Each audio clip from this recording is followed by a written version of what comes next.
September തൊട്ട് രാഹുൽ പെട്ടെന്ന് ഒരു കാര്യം മാത്രം, CPM അനൌദ്യോഗികമായി എല്ലാ വീടുകളിലും കയറി ഇറങ്ങി പറഞ്ഞല്ലോ ഞങ്ങൾക്ക് പറ്റിയത് തെറ്റാണെന്ന്.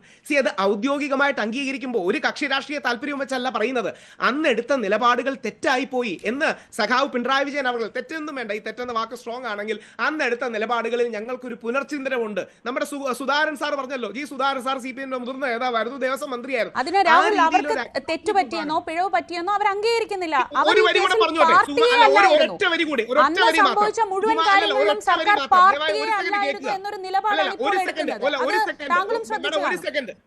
അല്ല മാഡം, ഒരു സെക്കൻഡ്. സുകുമാരൻ നായർ സാറിനെ പോലെ NSSന്റെ ജനറൽ സെക്രട്ടറി ആയിരിക്കുന്ന വ്യക്തി, മന്നത്ത് പത്മനാഭന്റെ കസേരയിരിക്കുന്ന വ്യക്തി പറയുകയുണ്ടായി, ഞാൻ കോടിയേരി ബാലകൃഷ്ണനെ വിളിച്ച് കാല് പിടിക്കാമെന്ന് പറഞ്ഞു. ഇത് നമ്മളാരും പറയുന്നതല്ല, കോടിയേരി ബാലകൃഷ്ണൻ സഖാവിനെ കാട്ടി മുതിർന്ന സുകുമാരൻ നായർ സാർ പറയുകയാണ്, ഞാൻ കോടിയേരി സഖാവിനെ വിളിച്ച് കാല് പിടിക്കാം, നമ്മളെ സഹായിക്കണമെന്ന് പറഞ്ഞു. എന്നിട്ടും അദ്ദേഹം അതിന് വില കൊടുത്തില്ല. അപ്പം വിശ്വാസികൾക്ക് വേദനയുണ്ട്, രാഷ്ട്രീയം മാറ്റിവെക്കാം, വിശ്വാസികൾക്ക് വേദനയുണ്ട്. ആ വേദന അക്നോളജ് ചെയ്താൽ, ഇനി കേസ് പിൻവലിച്ചില്ലെങ്കിലും കുഴപ്പമില്ല, ഞങ്ങൾ കോടതി ഫൈറ്റ് ചെയ്തോളാം. പക്ഷേ ശ്രീ അനിൽകുമാർ പറഞ്ഞ ആ വാചകം താങ്കൾ ശ്രദ്ധിച്ചോ എന്ന് എനിക്കറിയില്ല. അതായത് ഇതിലൊന്നും സർക്കാർ ഒരു പാർട്ടിയെ അല്ല, സർക്കാർ ഒന്നും ചെയ്തിട്ടില്ല, സർക്കാർ മാറി നിൽക്കുകയായിരുന്നു, അല്ലെങ്കിൽ CPM അങ്ങനെ യാതൊരു താല്പര്യക്കുറവും ഉണ്ടായിരുന്നില്ല. ആ ഒരു നിലപാടിലാണ് ഇങ്ങനെയൊരു സമ്മേളനവുമായി മുന്നോട്ട് പോകുന്നതെങ്കിൽ ആ ആത്മാർത്ഥതയെ നിങ്ങൾ ചോദ്യം ചെയ്യുമോ? ഞാൻ കാര്യം പറഞ്ഞ വിഷമം തോന്നരുത്. ദേവസ്വം പ്രസിഡന്റ് ആയിരുന്ന പത്മകുമാർ സാർ അറിയാതെ സഖാവ് പിണറായി വിജയൻ നമ്മുടെ മുഖ്യമന്ത്രി വാസു സാറിനെ ഡൽഹിയിൽ അയച്ച് അഫിഡവിറ്റിൽ പറയാത്ത കാര്യങ്ങൾ സുപ്രീം കോടതി വാദിപ്പിച്ചു. അറിഞ്ഞിരിക്കണം. അതായത് ശബരിമല വീഴുന്ന കാശെടുത്ത്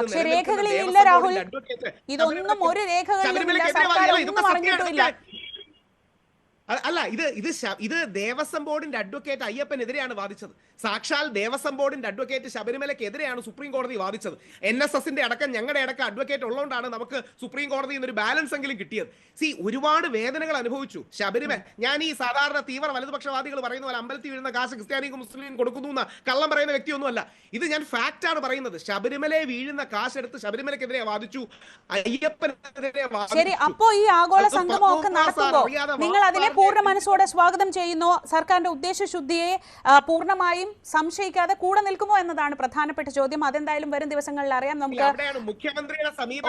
സെപ്റ്റംബർ 16-നും സെപ്റ്റംബർ 21-നും ഇടയിൽ 3000 പേരെ ഉൾപ്പെടുത്തിക്കൊണ്ട് പമ്പയിൽ ആഗോള അയ്യപ്പ സംഗമം നടത്താനാണ് സർക്കാർ ആലോചിക്കുന്നത്. അതിൻ്റെ പ്രാരംഭ ആലോചനകളാണ് നടന്നത്. ദേവസ്വം ബോർഡിന്റെ 75ാം വാർഷികത്തിന്റെ കൂടി ഭാഗമായാണ് ഇങ്ങനെ ഒരു പരിപാടി സംഘടിപ്പിക്കുന്നത്. എന്തായാലും തെരഞ്ഞെടുപ്പ് വർഷത്തിൽ ഇങ്ങനെ ഒരു പരിപാടിയിൽ CPMന്റെ സർക്കാരിന്റെ ആത്മാർത്ഥത എത്രത്തോളം ഉണ്ട് എന്നത് ഇപ്പോൾ രാഹുൽ ഈശ്വർ പറഞ്ഞതുപോലെ ഈ ചോദ്യങ്ങൾ കൂടി ആശ്രയിച്ചാണ് ഇരിക്കുന്നത്.